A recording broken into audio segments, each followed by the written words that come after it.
This tutorial is on the Case Details tab of the case form. Starting at the top left, you have the case status. By default, when you start a new case, it will be set to open. If it comes in through the web from a client, it will be set to pending. You can change the status manually by just selecting a different status. Assign date by default is the date that it was submitted through the web or the date that you began to enter the case. Due date you can set manually, or it will be set from the user management. You can change the settings of the due date, how many days out from the assigned date would be the due date.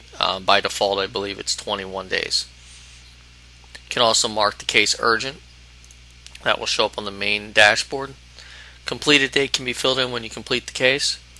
DOL is date of loss if it's an insurance type case. Case number is auto-generated by the program.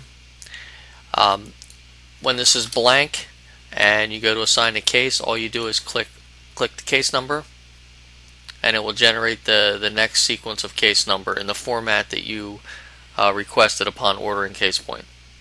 Represent it, you check that off, and then you enter the attorney information if the subject is represented. Budget hours you set manually by typing in the amount of hours your client gave you on the case.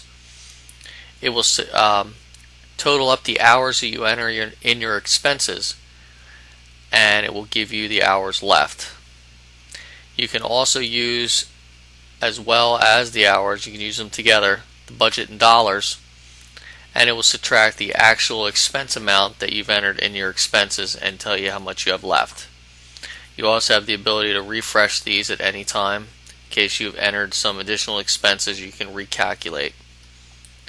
Type of case, these are blank when you purchase the program, and as you fill in your terms, they will save. You'll be able to use them again on later cases.